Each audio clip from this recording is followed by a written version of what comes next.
जय हिंद बच्चों। आज का जो हमारा वीडियो का टॉपिक है इंपॉर्टेंस ऑफ बिजनेस एनवायरनमेंट। बहुत इंपॉर्टेंट टॉपिक है आप लोग के लिए। केस स्टडी में बहुत ज़्यादा आता है, 1 मार्क 2 मार्क 3 मार्क 8 मार्क के लिए भी बहुत ज़्यादा आता है। तो आज जो हम लोग पढ़ने वाले हैं इंपॉर्टेंस ऑफ बिजनेस एनवायरनमेंट, इसका पहले हम लोग बिजनेस एनवायरनमेंट का सारा चीज़ पहले वाला वीडियो में कंप्लीट भी कर चुके हैं, डायमेंशन भी कंप्लीट कर चुके हैं। आप लोग अगर वो वीडियो नहीं देखे तो जाके देखिए, आप लोग को बहुत इजीली समझ में आएगा। सबसे पहले हम लोग को ये देखना है कि इंट्रोडक्शन टू बिजनेस एनवायरनमेंट में सबसे पहला इसका डेफिनेशन समझेंगे कि इंपॉर्टेंस में एक्सटर्नल एंड इंटरनल फैक्टर। देखो, इंटरनल फैक्टर हम लोग डिस्कस किए थे इससे ही पहले कि बिजनेस के अंदर का जो भी चीजें जो बिजनेस को इम्पैक्ट डालता है और जिस प्रॉब्लम को हम लोग सॉल्व कर सकते हैं, मतलब बिजनेस का अंदर का चीज कोई भी फैक्टर हो, अगर उसको बिजनेस वाले इंटरनली इजीली सॉल्व कर सकते हैं तो उसको बोलते हैं इंटरनल फैक्टर। और एक्सटर्नल फैक्टर क्या था? एक्सटर्नल फैक्टर ये था कि जो भी चीज़ें बिजनेस के बाहर है, तो जो भी इन्वायरमेंट बिजनेस के बाहर है और जिसमें हम लोग का कंट्रोल है ही नहीं, उसको हम लोग क्या बोलते हैं? External factor. तो इंपॉर्टेंस का बेसिक मीनिंग यहाँ पे ये हुआ बिजनेस इन्वायरमेंट में कि crucial for identifying opportunity and managing threat. अभी इसी चीज को समझेंगे कि कैसे अपॉर्चुनिटी को पहचानना है और दूसरा थ्रेट को पहचानना। अपॉर्चुनिटी का मतलब क्या हुआ कि हमें जो चीज़ें फ्यूचर में अचीव करना है उसको इजीली हम लोग कैसे अचीव कर ले, इसको बोलते हैं मौका। क्लियर? और थ्रेट मतलब क्या है कि हम लोग को क्या क्या चीज़ें थ्रेट मिलते हैं, मतलब बिजनेस हम लोग का आने वाला टाइम में खराब होने वाला है, उसका अर्ली वार्निंग क्या क्या चीज़ें हैं, ये सब चीज़ें हम लोग पढ़ेंगे। क्लियर हो रहा है? हम लोग अब देखेंगे इसका सबसे पहला पॉइंट। सबसे पहला पॉइंट है हमारा first mover advantage. First mover advantage हम लोग का क्या होता है? फर्स्ट मूवर एडवांटेज का मतलब ये है कि सबसे पहले हम लोग आए बिजनेस में और सबसे ज़्यादा मार्केट को ग्रैब कर लिए ताकि ज़्यादा से ज़्यादा कस्टमर हम लोग के पास आए। एग्जाम्पल है हमारा नेटफ्लिक्स। नेटफ्लिक्स आप लोग जान रहे होंगे, आज का जेनजी में तो सबसे ज़्यादा फेमस यही चीज़ है। पहले ज़माना में क्या होता था, लोग थिएटर में जाके मूवी देखते थे, ठीक है।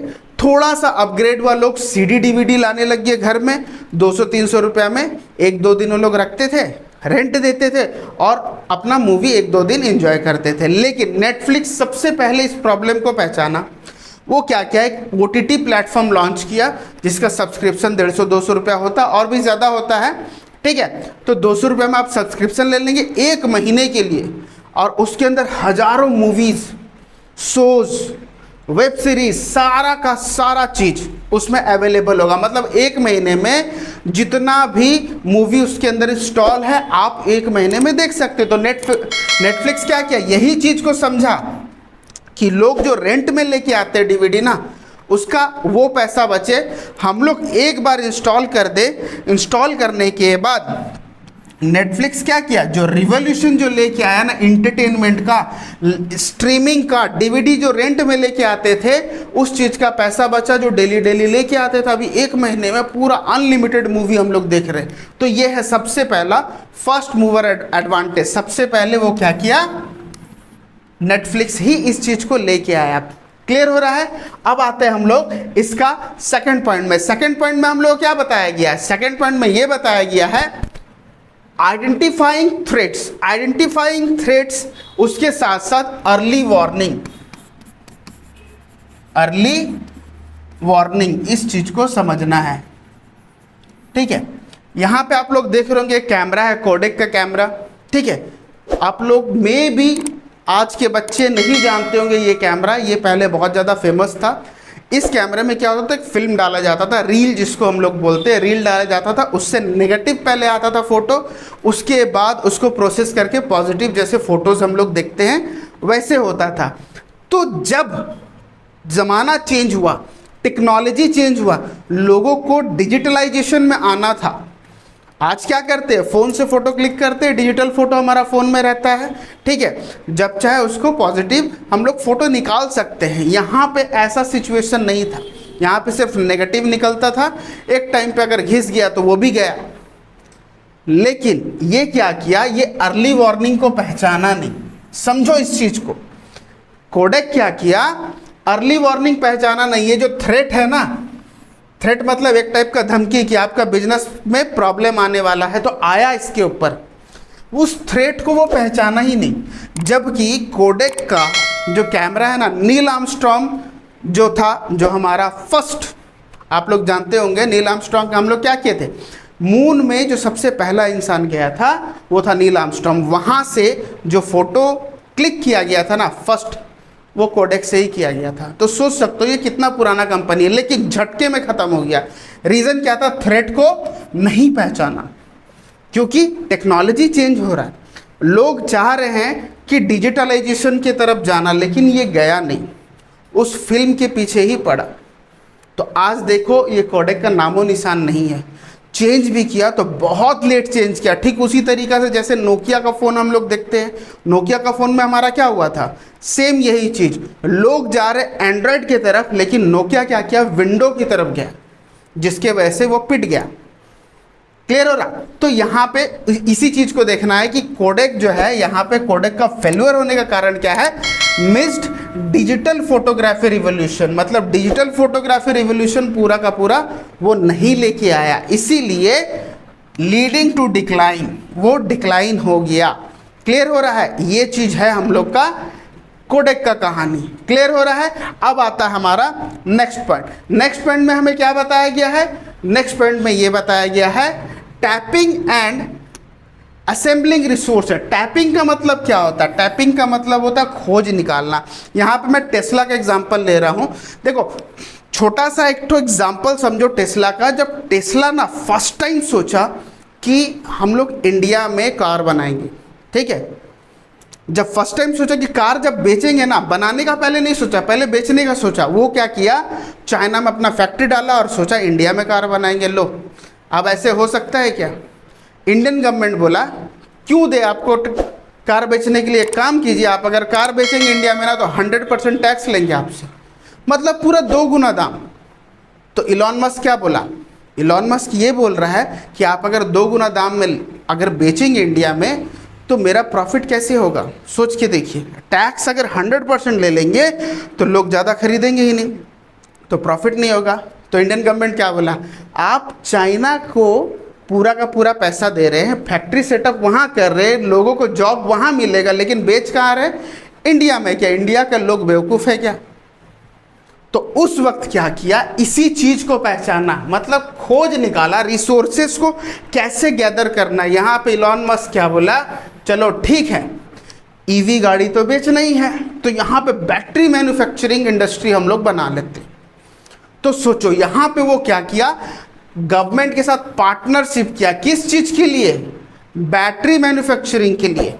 तो यहाँ पे जैसे ही बैटरी मैन्युफैक्चरिंग आया ना, तो यहाँ पे क्या मिला, गवर्नमेंट को एक फैक्ट्री मिला, दूसरा चीज लोगों को यहाँ पे रोजगार मिला, तो यहाँ के लोगों को फायदा हो रहा। तो अभी यहाँ पे क्या है, टेस्ला कार मैन्युफैक्चर हो रहा। तो टैपिंग का मतलब होता है खोज निकालना, असेंबलिंग का मतलब ये होता है सभी चीज़ों को एक जगह लेके आना। तो धीरे धीरे क्या है, टेस्ला कार का पार्ट्स और उसका बैटरी उन लोग यहाँ पे असेंबल करेंगे, उसके बाद बेचेंगे। ठीक है, इसका आउटकम क्या निकला, इसका आउटकम यही निकला कि secured resources for electric vehicles production and expansion.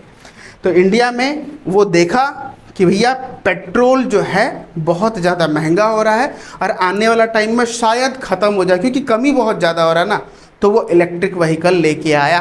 तो यहाँ पे सिक्योर्ड रिसोर्सेस यही बताया गया है, सिक्योर्ड रिसोर्सेस, और उसके साथ साथ प्रोडक्शन भी हुआ।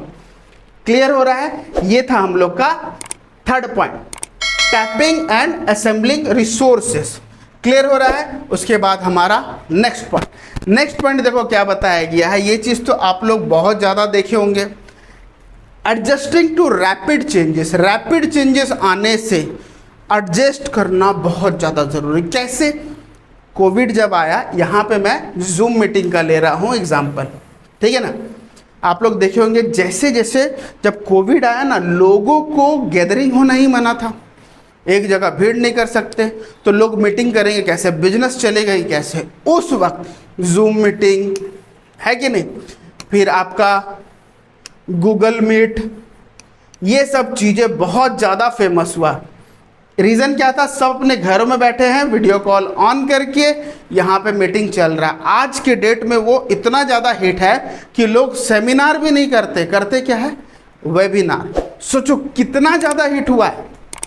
आज कंटिन्यूसली लोगों को बुलाने का ज़रूरत भी नहीं है। तो यहाँ पे वही चीज़ बताया जा रहा है कि adjusting to rapid changes, rapid changes जैसे होगा आपको एडजस्ट उसी के साथ करना है, अगर नहीं करेंगे तो नहीं होगा। सोचो आज ऑनलाइन क्लास कितना डेवलप हो गया। आज मैं यहाँ पे क्लास ले रहा हूँ यूट्यूब में, सोचो कहाँ कहाँ के लोग देखते होंगे, ठीक है, कहीं से भी लोग देख सकते हैं। लेकिन ऑफलाइन क्लासेस में क्या होता है कि मैं यहाँ पे बैठा हूँ और मेरे पास जितने लोग हैं वही लोग देख रहे हैं। तो इसी तरीक़ा से जब रैपिड चेंजेस होता है ना, तो आपको चेंज होना बहुत ज़्यादा ज़रूरी है। अगर एडजस्ट नहीं होगे समय के हिसाब से तो आप लोग का बिजनेस ढंग से नहीं चलेगा। तो यही चीज़ बताया गया कि जूम मीटिंग जो है बहुत ज़्यादा फेमस हुआ। इस टाइप का आप लोग देखे होंगे, आप लोग स्कूल कॉलेजेस में भी जब थे कोविड के टाइम तो उस समय हुआ था, ठीक है, बहुत लोग मीटिंग्स लेते हैं ठीक इसी में।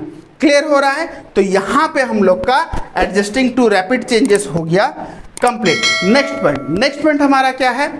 नेक्स्ट पॉइंट है असिस्टिंग इन प्लानिंग। देखो यहाँ पे मैं एप्पल का एग्जांपल लिया हूँ, ठीक है, यहाँ पे एप्पल का एग्जांपल ये है कुक। लेकिन मैं पहले बता दूँ, इससे पहले जो स्टीव जॉब्स थे ना, स्टीव जॉब्स के बारे में आप लोगों को थोड़ा समझा दूँ, अच्छे समझ में आएगा। जब स्टीव जॉब्स को ना निकाल दिया गया था एप्पल कंपनी से, ठीक है, एप्पल कंपनी जितना अच्छा ऐसे गया था ना वैसे ही गिर गया था। जब स्टीव जॉब्स को निकाल दिया गया था तो फिर से जब बुलाया गया स्टीव जॉब्स को, तो स्टीव जॉब्स एक शर्त रखा, बोला हम अपने हिसाब से काम करेंगे तभी एप्पल में हम आएंगे। क्लियर हो रहा ना?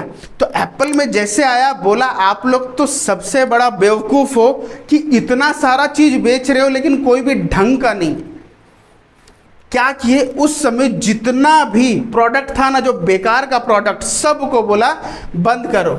और प्लान क्या किया, iMac 3 उस समय बहुत ज़्यादा हिट हुआ था। iMac 3 सबसे पहले लेके आया। लेके आने के बाद देखो बहुत ज़्यादा सेल, जो ऐसे गिर गया था ना फिर से ऐसे उठ गया। सोचो ये होता है प्लानिंग, स्ट्रैटेजी बनाना। ज़बरदस्ती 50 प्रोडक्ट रख के आप लोग क्या करोगे? तो इसीलिए स्टीव जॉब्स बताया कि प्लान जो करना होता है हम लोग इस हिसाब से कि लोग कैसे हैं और लोगों का डिमांड क्या है, उसी हिसाब से आप लोग प्लान करो ताकि ज़्यादा से ज़्यादा हम लोग का सेल होगा। ठीक उसी तरीक़ा से आज के डेट में क्या हो रहा है, बाबू कुक साहब यहाँ पे क्या कर रहे हैं, इंडिया में खास करके देखो आज के डेट में कोई अगर 10 से 12 हज़ार रुपये भी कमा रहा है ना, उसके पास आईफोन है। क्यों है? इस इंसान के बदौलत। एकदम मिनिमम EMI कर दिया गया, मतलब इंस्टॉलमेंट आप लोग दो, आप लोग आईफोन ले जाओ। मतलब 1.5 लाख का फ़ोन एक 10,000, 15,000, 20,000 वाला लोग यहाँ पे लेके चल रहे हैं। यहाँ तो लोकल स्टूडेंट लोग भी लेके चल रहे। सोच के देखो ये क्या किया, इतना आसान कर दिया। तो आज सभी के पास जाके देखो आईफोन बहुत ज़्यादा। इसीलिए बताया गया है uses market analysis and consumer behaviour, क्योंकि सब पागल आईफोन के लिए। तो उसके लिए ये क्या प्लानिंग किया, कुक यही प्लान किया कि लोगों के पास आईफोन पहुंच जाए और हमारा सेल हो जाए। भले EMI में सेल हो, वो तो बैंक फाइनेंस करेगा, इसका क्या जाता है। क्लियर हो रहा ना? तो ये सब चीज़ें जो है हम लोग का बिजनेस इन्वायरमेंट का इम्पॉर्टेंस है कि बिजनेस इन्वायरमेंट को अगर हम लोग ढंग से सीख ले तो हमारा क्या बेनिफिट हो सकता है। तो यहाँ पे हम लोग का सारा पॉइंट कंप्लीट होता है। तो जब तक हमारा नेक्स्ट वीडियो नहीं आ जाता तब तक फिलहाल आप लोग इसे पढ़ लो बे। तब तक स्टे ट्यून एंड जय हिंद। Thank you.